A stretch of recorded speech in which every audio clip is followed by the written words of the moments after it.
प्यारे साथियों नमस्कार।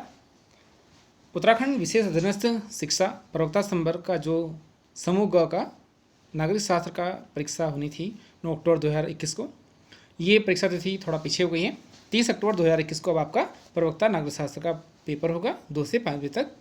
इसके संबंध में हमने पहले एक वीडियो डाला था आपकी तैयारी कराने के लिए, जो कि पूर्व में प्रश्न पूछे जा चुके हैं। तो 50 प्रश्न उस भाग 1 में हम आपको बता चुके हैं।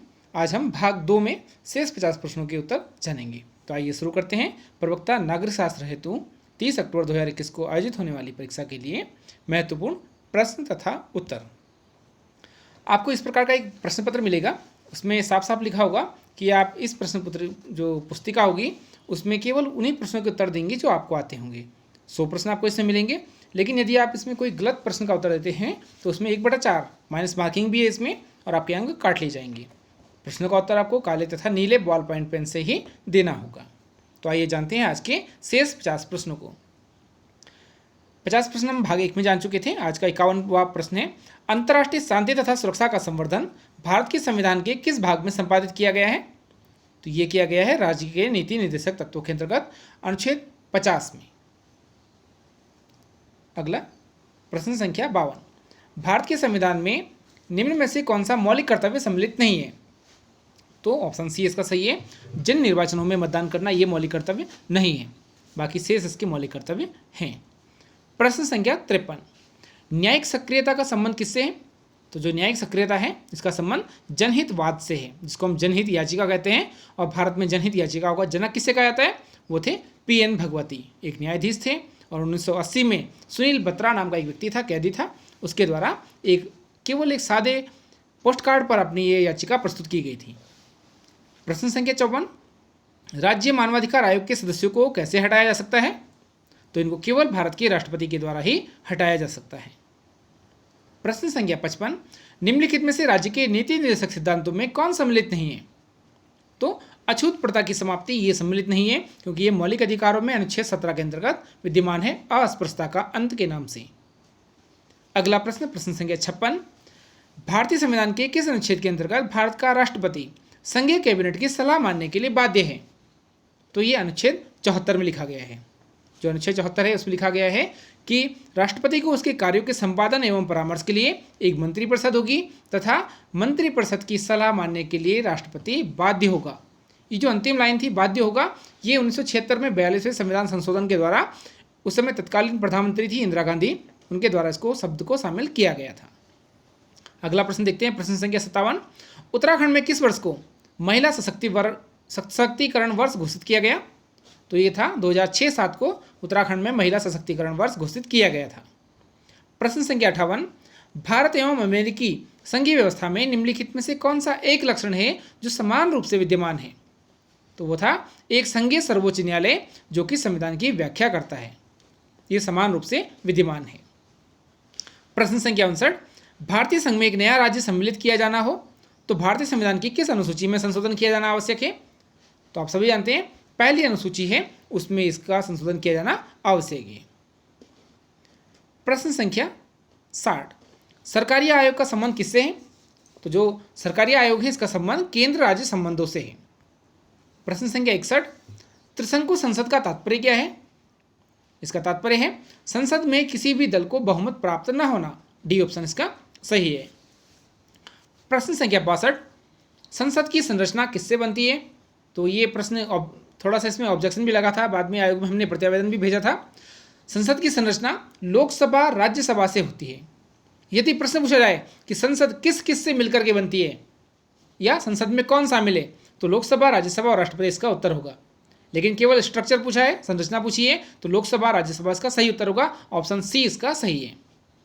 प्रश्न संख्या 63, भारत के उपराष्ट्रपति को पद की शपथ कौन दिलाता है?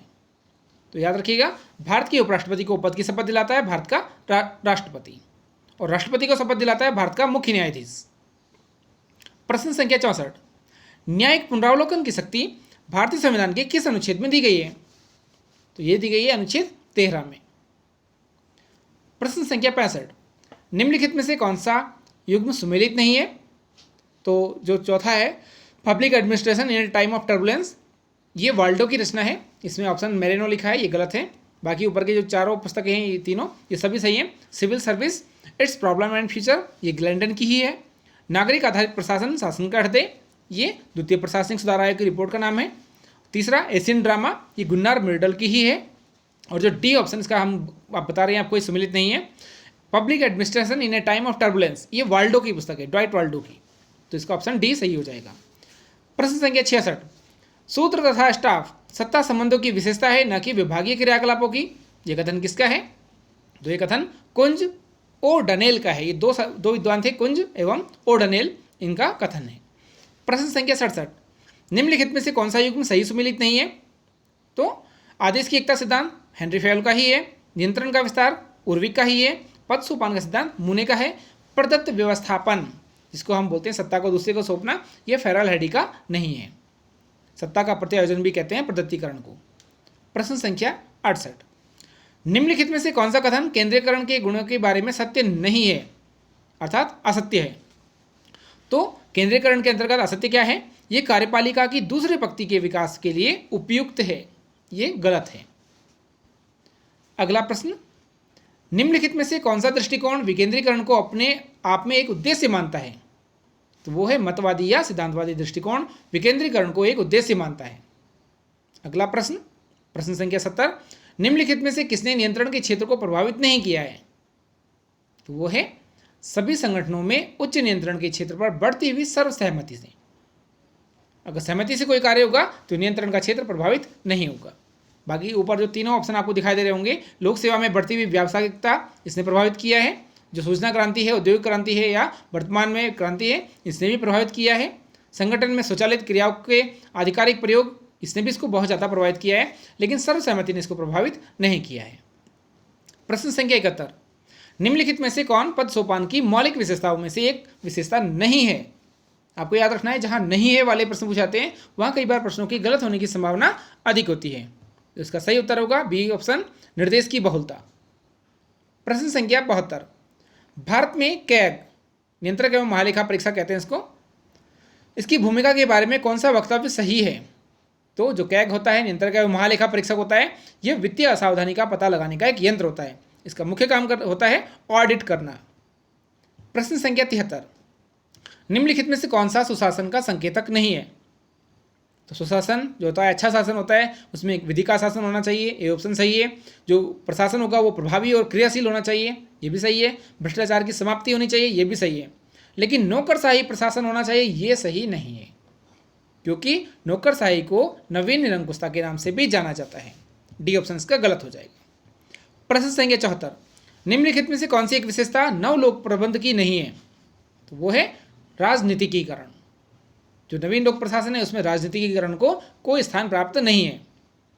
प्रश्न संख्या 75 नेतृत्व का पथ लक्ष्य सिद्धांत इसका समर्थक कौन है?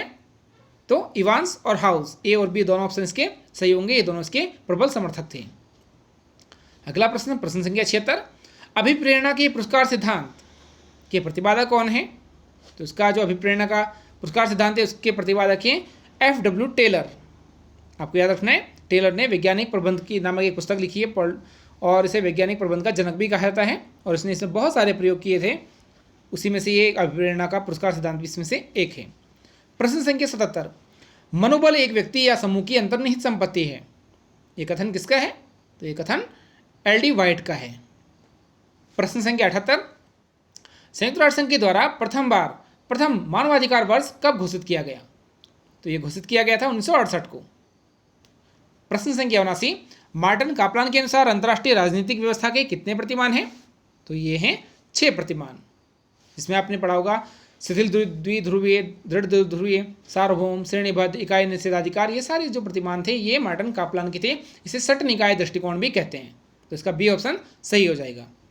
प्रश्न संख्या 80 एशिया का कौन सा भाग दुनिया की छत के नाम से जाना जाता है? तो दुनिया की छत को हम कहते हैं मध्य एशिया के भाग को, क्योंकि सर्वाधिक जनसंख्या लगभग इसी मध्य एशिया में निवास करती है। अगला प्रश्न प्रश्न संख्या 81 संयुक्त राष्ट्र आम सभा द्वारा प्रथम निशस्त्रीकरण दशक कब घोषित किया गया? तो ये निशस्त्रीकरण दशक घोषित किया गया था 1970-80 के मध्य।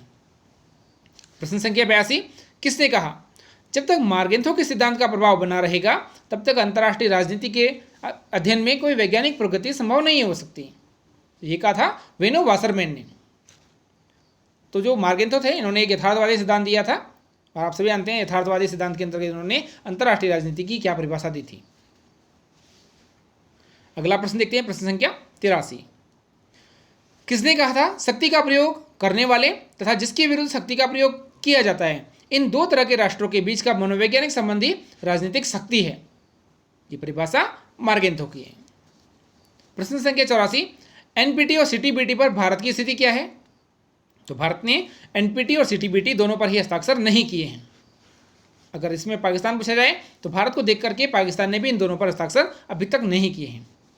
एनपीटी की फुल फॉर्म पूछी जा सकती है, इसे परमाणु अप्रसार संधि के नाम से जाना जाता है, और सीटीबीटी को व्यापक परमाणु परीक्षण निषेध संधि के नाम से जाना जाता है। 1993 की है सीटीबीटी, और एनपीटी है 1968 की, जो कि 1970 में लागू की गई थी। प्रश्न संख्या 85।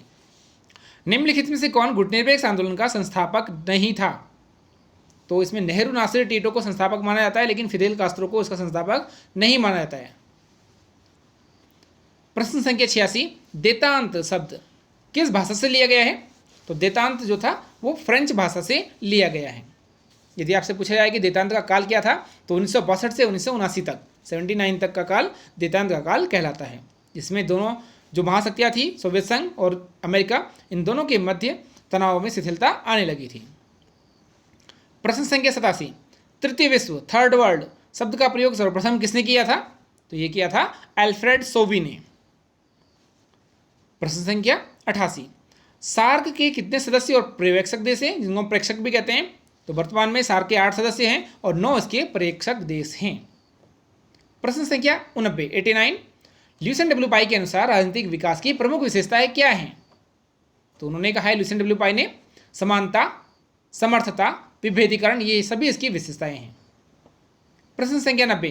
परमाणु अप्रसार संधि से अलग होने वाला प्रथम देश कौन सा था? तो आप सभी जानते हैं, पहचान लेंगे आप, इसका सी ऑप्शन सही है, उत्तर कोरिया।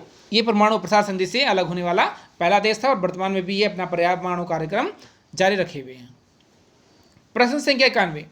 एकमात्र देश जिसने संयुक्त राष्ट्र संघ की सदस्यता का प्रत्याहरण किया, प्रत्याहरण का अर्थ होता है संयुक्त राष्ट्र संघ की सदस्यता को त्याग दिया, छोड़ दिया, तो वो था इंडोनेशिया। एकमात्र देश जो संयुक्त राष्ट्र संघ की जिसने सदस्यता को त्याग दिया। प्रश्न संख्या 92। अंतर्राष्ट्रीय राजनीति में व्यवस्था सिद्धांत सर्वप्रथम किसने प्रतिपादित किया? आप जब किताब में पढ़ेंगे तो आपके सिलेबस में मार्टिन कापलान मिलेगा, लेकिन कापलान ने नहीं, बल्कि सबसे पहले मैक्लेलैंड ने इसको प्रतिपादित किया था। कापलान दूसरा व्यक्ति था जिसने सट निकाय दृष्टिकोण के रूप में व्यवस्था सिद्धांत प्रतिपादित किया था। प्रश्न संख्या 93। निम्नलिखित में से कौन सा निर्णय निर्माण प्रक्रिया सिद्धांत का समर्थक नहीं है? तो आप सभी समझ सकते हैं, निर्णय निर्माण प्रक्रिया का समर्थक नहीं है मार्गेंथो। प्रश्न संख्या 94। स्टीवन रोजर और वाल्टर जॉन्स के अनुसार राष्ट्रीय शक्ति का सबसे महत्वपूर्ण तत्व क्या है? तो इसका सबसे महत्वपूर्ण तत्व है नेतृत्व, लीडरशिप। प्रश्न संख्या 95। मार्गेंथो के अनुसार राष्ट्रीय हित की अभिवृद्धि का सबसे महत्वपूर्ण साधन क्या है? तो सबसे महत्वपूर्ण साधन है राजनयिक या कूटनीति। प्रश्न संख्या 96। प्रथम गुट निरपेक्ष आंदोलन कहाँ हुआ था? इसका सम्मेलन कहाँ हुआ था? तो ये हुआ था बेलग्रेड में 1961 में, और सबसे पहले 25 सदस्य देश इसमें शामिल थे। प्रश्न संख्या 97। अंतर्राष्ट्रीय न्यायालय में न्यायाधीशों का कार्यकाल कितना वर्ष होता है? तो इनका कार्यकाल होता है 9 वर्ष। प्रश्न संख्या 98। भारतीय संविधान का कौन सा अनुच्छेद अंतर्राष्ट्रीय संबंधों से संबंधित है? तो ये था अनुच्छेद 51, जिसमें अंतर्राष्ट्रीय शांति तथा सुरक्षा की स्थापना एक नीति निर्देशक तत्व के रूप में विद्यमान है। भाग 4 में ये निहित है। प्रश्न संख्या 99। मैकमोहन रेखा कहाँ स्थित है? तो जो मैकमोहन रेखा है वो भारत और चीन के मध्य स्थित है। 1914 में इसका निर्माण किया गया था। और आज का अंतिम प्रश्न, प्रश्न संख्या 100। निम्नलिखित में से कौन खेल सिद्धांत का समर्थक नहीं है? तो जॉन एच हर्ट्ज जो है वो इसके समर्थक नहीं है। तो प्यारे बच्चों, आशा है आपके लिए प्रश्न पत्र, ये इसके सभी प्रश्न और उत्तर आपकी जो आगामी परीक्षा है, प्रवक्ता भर्ती परीक्षा, उसके लिए लाभदायी सिद्ध होंगे। आज के लिए इतना ही, धन्यवाद।